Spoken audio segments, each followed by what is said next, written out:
What if everything you thought you knew about the closest person to you was a carefully constructed lie? Imagine being forced into a wheelchair, fed through a tube you didn't need, and having your head shaved to mimic chemotherapy, all to convince the world you were gravely ill. In this video, we are exploring the heart-wrenching tale of Gypsy Rose Blanchard, a young woman who was forced to live a life of unimaginable deceit and maltreatment at the hands of her own mother. This is a story of manipulation, control, and a desperate fight for freedom. From the outside, Gypsy Rose Blanchard seemed like a tragic figure. A frail girl confined to a wheelchair, battling one illness after another. Her mother, Dee Dee Blanchard, claimed that Gypsy suffered from a myriad of conditions, including leukemia, muscular dystrophy, and severe asthma. The family received donations, support from charities estimated to be in the tens of thousands of dollars, and even a custom-built home equipped with a wheelchair ramp.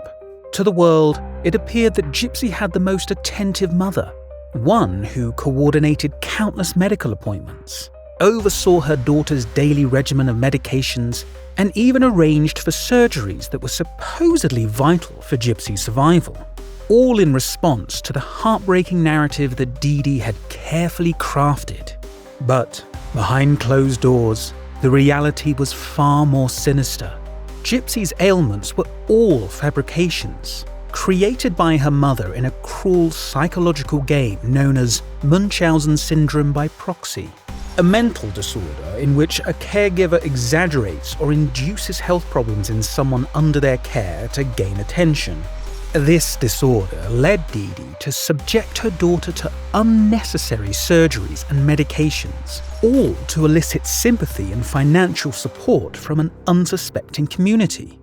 As Gypsy grew older, the extent of Dee Dee's deception deepened. Gypsy was forced to undergo invasive procedures, including the insertion of a feeding tube, despite being perfectly capable of eating on her own. Dee Dee went as far as shaving Gypsy's head, claiming her hair loss was due to chemotherapy. This wasn't just maltreatment. It was a psychological prison where Gypsy was manipulated into believing she was ill, powerless, and utterly dependent on her mother. But that wasn't the worst of it. Dee Dee controlled every aspect of Gypsy's life, keeping her isolated and infantilized, even forcing her to act and speak as though she were years younger than her actual age. The world saw a loving mother and her ill daughter, but in reality, Gypsy was a prisoner in her own home, living under the thumb of her manipulative mother. Understanding what drove Dee Dee Blanchard to subject her daughter to such extreme mistreatment requires a look into her own past. Born in Claudine Petrie in 1967 in Check Bay, Louisiana, Dee Dee grew up in a troubled environment. Family members later described her as a difficult and manipulative person, even from a young age. Allegations surfaced that Dee Dee may have poisoned her stepmother during her teenage years, causing her prolonged illness until the family confronted Dee Dee, after which she abruptly left their home. Throughout her adult life, Dee Dee engaged in petty criminal activities, such as writing fraudulent checks, for which she was arrested on multiple occasions. These small crimes hinted at her deeper tendency to manipulate and deceive others. Her controlling behavior extended to her relationships as well. After separating from Gypsy's father, Rod Blanchard, Dee Dee kept him at a distance, fabricating stories about Gypsy's health and development to discourage contact. She told Rod that Gypsy had several medical issues, including a chromosomal defect and frequent seizures, ensuring he wouldn't question her authority as Gypsy's sole caregiver. Her penchant for control only grew stronger as she raised Gypsy, isolating her daughter from the outside world and making herself the gatekeeper of all information related to Gypsy's so-called illnesses. Dee Dee's need for dominance extended beyond physical control, as she began constructing elaborate lies about Gypsy's health, which eventually spiraled into a complex web of deception This deception allowed her to gain not only sympathy, but financial support from a wide range of charitable organizations, further enabling her controlling behavior. Some psychologists have speculated that Dee Dee may have suffered from Munchausen syndrome by proxy. This disorder might explain why Dee Dee was able to deceive doctors, family members, and entire communities into believing that Gypsy was gravely ill. The devastation of Hurricane Katrina in 2005 provided Dee Dee with an opportunity to further manipulate the narrative, claiming that Gypsy's medical records had been destroyed, thus solidifying her control over her daughter's life. Years of mistreatment pushed Gypsy to the brink. She attempted to escape her mother's control, but each effort was thwarted by Dee Dee's iron grip. Desperation led her to the internet, where she met Nicholas Godejohn. What began as an online relationship soon turned into a sinister pact. Over the course of their online relationship, Gypsy confided in Nicholas about everything she had suffered at the hands of her mother. Together, Gypsy and Nicholas Godejohn began formulating a plan to free her from Dee Dee's control once and for all. Nicholas, deeply in love with Gypsy and willing to do anything to prove his devotion, was easily convinced. Gypsy did not need to threaten him. He was driven by a strong desire to be her savior and to finally be with her without Dee Dee in the way. The plot took shape in June 2015 when Nicholas arrived in Springfield. The plan was carefully timed. Nicholas would show up at the Blanchard home late at night while Dee Dee was asleep. As arranged, Gypsy left the door unlocked for Nicholas to enter after Dee Dee had fallen asleep. Before the act, Gypsy provided Nicholas with a sharp instrument, gloves, and duct tape. Though she had planned it, Gypsy couldn't bring herself to witness the act, so she retreated to the bathroom and covered her ears to block out the sounds. Nicholas, motivated by his obsession with Gypsy and the belief that he was rescuing her from a life of turmoil, carried out the plan. Dee Dee called out for Gypsy, not knowing that it was her own daughter who had facilitated the deed. Afterwards, the pair fled, but their freedom was short-lived. The details of the event quickly unraveled, leading to their arrest just days later. After the event, Gypsy and Nicholas fled to his home in Wisconsin. But before they left, Gypsy made a critical mistake.